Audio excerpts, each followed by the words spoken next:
بسم اللہ الرحمن الرحیم۔ 5 لوگوں کو مرتے وقت تھوڑی سی بھی تکلیف نہیں ہوگی۔ وہ 5 لوگ کون سے ہیں؟ جانیے یہ اہم ویڈیو مکمل دیکھ کر۔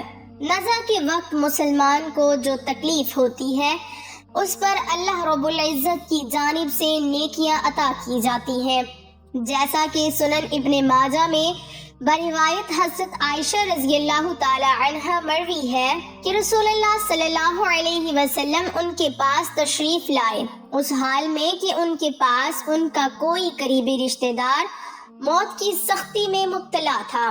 رسول اکرم صلی اللہ علیہ وسلم نے مشاہدہ فرما کر حضرت عائشہ رضی اللہ تعالی عنہ سے فرمایا، اپنے رشتہ دار پر غمگین نہ ہو، اس لیے کہ یہ اس کی نیکیاں ہیں۔ نیز حضرت عائشہ رضی اللہ تعالی عنہ سے ہی اس مضمون کی روایت ہے کہ جب سے رسول اللہ صلی اللہ علیہ وسلم کی وفات کی تکلیف میں نے دیکھی، اب میں کسی مسلمان میت کی حالت نزا کی تکلیف کو اس کے حق میں برا نہیں سمجھتی۔ بس مذکورہ حدیث سے معلوم ہوتا ہے کہ نزا کے وقت ہونے والی سختی مرنے والے کی بدعمالیوں کا ہرگز نتیجہ نہیں ہوتی۔ مسلمان کے حق میں اس پر اجر و ثواب اور گناہوں کی معافی کی ہی امید رکھنی چاہیے۔ ناظرین، 5 لوگوں کو مرتے وقت تکلیف نہیں ہوگی۔ حضرت سیدنا عثمان غنی رضی اللہ تعالی عنہ نے فرمایا تھا، دنیا میں 5 لوگ ایسے ہیں جن کو مرتے وقت تکلیف نہیں ہوگی، ان کی روح آسانی سے نکلے گی۔ حالت نزا میں انسان کی آدھی روح اندر ہوتی ہے اور آدھی روح باہر ہوتی ہے، اور بندہ تکلیف میں ہوتا ہے۔ اس وقت انسان کو پیاس اتنی لگتی ہے کہ انسان یہ چاہتا ہے کہ سمندر کا پانی پی جاؤں، اور اگر بالفرض 7 سمندر کا پانی وہ پی بھی جائے پھر بھی اس کی پیاس کبھی ختم نہیں ہوگی۔ روح نکلتے وقت انسان کو جو تکلیف ہو رہی ہوتی ہے وہ ناقابل بیان ہے۔ حضرت سیدنا عثمان غنی رضی اللہ تعالی عنہ نے فرمایا، یہ 5 لوگ ایسے ہیں کہ انہیں مرتے وقت ذرا بھی تکلیف نہ ہوگی، یعنی موت آسان ہوگی اور بغیر تکلیف کے ہوگی۔ پوچھا گیا کہ جناب وہ کون سے 5 لوگ ہیں جنہیں موت کی سختی میں بھی نرمی میسر ہوگی؟ تو فرمانے لگے کہ سب سے پہلا شخص وہ جو اپنے ماں باپ کی موت کے بعد، یعنی ماں باپ کے مرنے کے بعد وراثت کا حصہ اپنی بہنوں کو پہنچانے میں جلدی کرتا ہے، یعنی وراثت کا حصہ اپنی بہنوں کو جلد اور بر وقت پہنچاتا ہے۔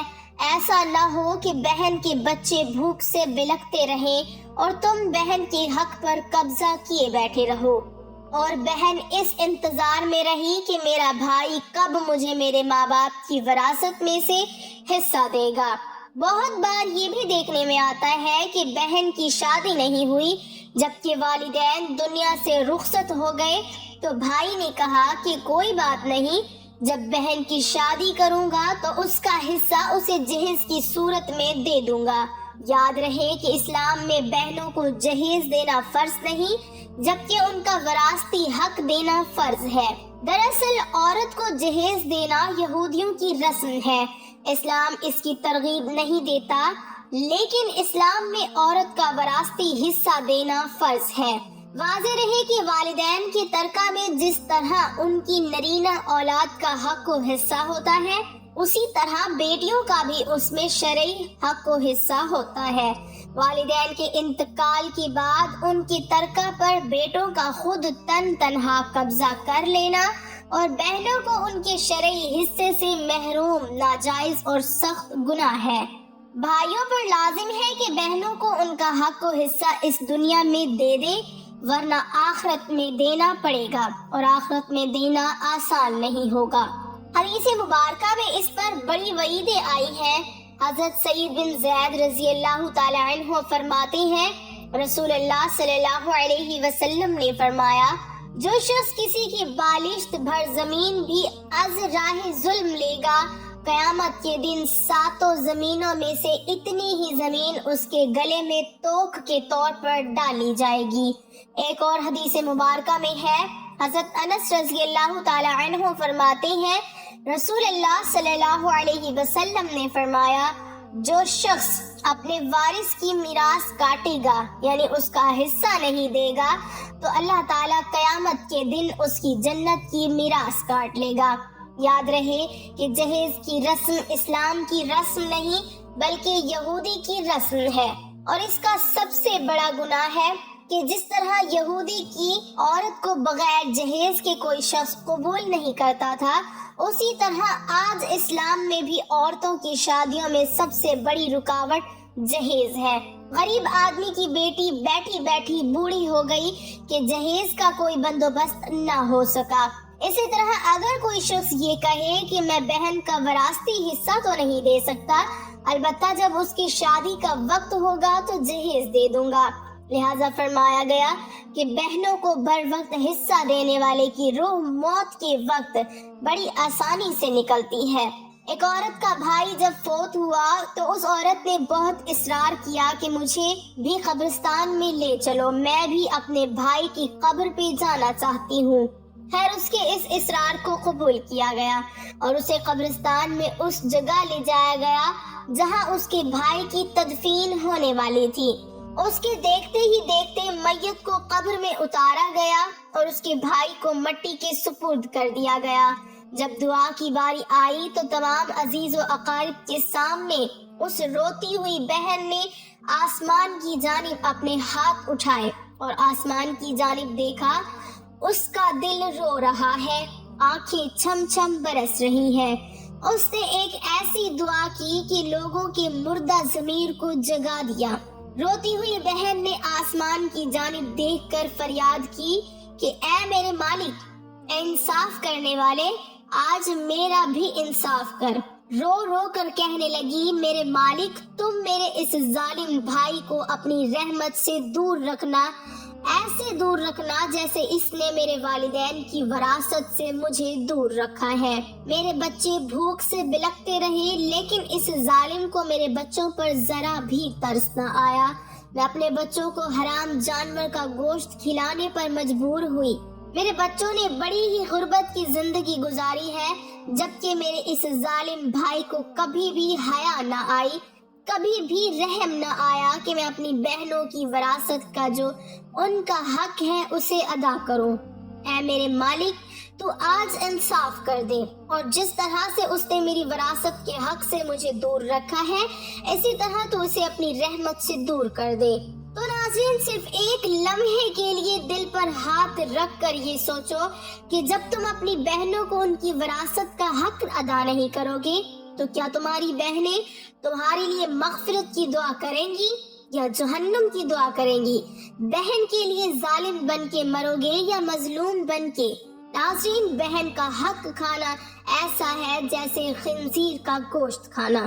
دوسرا وہ شخص جس کی روح مرتے وقت بڑی ہی آسانی سے نکلے گی، فرمایا کثرت سے صدقہ کرنے والا شخص، یعنی ایسا شخص جو اللہ اور رسول اللہ صلی اللہ علیہ وسلم کی رضا کے لیے اپنے مال و دولت میں سے یوں صدقہ کرتا ہے کہ جب وہ اپنے ایک ہاتھ سے کسی کو دیتا ہے تو دوسرے ہاتھ کو پتہ بھی نہ چلے۔ یعنی دوسرا انسان وہ ہے جو کثرت سے صدقہ کرے تو اس کی موت کے وقت اس کی روح آسانی سے نکلے گی اور جان کنی کا عمل اس کے لیے تکلیف دہ نہیں ہوگا۔ نمبر 3، ایسا انسان جو اپنی فیملی سے اچھا سلوک کرنے والا ہے، یعنی اپنے ماں باپ، بیوی، بچوں اور بہن بھائیوں سے نرم دلی کا رویہ رکھنے والا ہے، اپنے بیوی بچوں سے پیار کرنے والا ہے، حلال کا لقمہ کما کر اپنی بیوی بچوں کو کفالت کرنے والا ہے۔ بزرگان دین فرماتے ہیں کہ جب رزق تنگ ہونے لگے تو دسترخوان کو وسیع کر لیا کرو، یعنی اپنے بیوی بچوں پر خرچ کرنا بھی صدقہ ہے، انہیں کھلانا پلانا صدقہ ہے۔ لہٰذا ایسا شخص جو اپنی فیملی پر خرچ کرتا ہو اور ان سے حسن سلوک کرتا ہو تو جب وہ دنیا سے رخصت ہوگا تو اس کی روح نکلنے میں آسانی ہوگی اور اسے کوئی تکلیف نہ ہوگی۔ اسی طرح حضرت عثمان غنی رضی اللہ تعالی عنہ نے فرمایا جو شخص یہ سوچ کر نماز ادا کرتا ہے کہ جو نماز وہ ادا کر رہا ہے وہ میرے نبی صلی اللہ علیہ وسلم کی آنکھوں کی ٹھنڈک ہے۔ نماز دین کا ستون ہے، نماز مومن کی معراج ہے۔ اسلام و کفر میں تفریق ہے تو 5 وقت کا نمازی موت کے وقت کسی قسم کی سختی میں مبتلا نہ ہوگا۔ پھر فرمایا 5واں وہ شخص ہے جو قرآن کی تلاوت کرتا ہو، یعنی خود بھی قرآن پڑھتا ہو اور دوسروں کو بھی قرآن سکھاتا ہو۔ پھر فرمایا راتوں کی تنہائیوں میں اٹھ اٹھ کر قرآن پڑھا کرو اور قرآن پڑھتے وقت رویا کرو۔ فرمایا کہ اگر رونا نہ بھی آئے تو رونے کی کوشش کر لیا کرو۔ حضرت علی ہجویری گنج بخش رحمت اللہ علیہ سے کسی نے پوچھا کہ حضرت اگر رونے کی کوشش بھی کرے اور پھر بھی رونا نہ آئے تو پھر کیا کریں؟ تو فرمایا کہ پھر اپنے مقدر پہ رویا کرو۔ کیا تم اتنے سنگ دل ہو گئے ہو کہ تمہاری آنکھیں آنسو نہیں بہاتی؟ اللہ پاک سے دعا ہے کہ ہم سب مسلمانوں کی موت کے وقت کی سختیوں کو دور فرما کر ہمارا خاتمہ ایمان پر نصیب فرمائے، آمین۔ ناظرین کمنٹ باکس میں اللہ کے 99 ناموں میں سے ایک نام ضرور ٹائپ کریں۔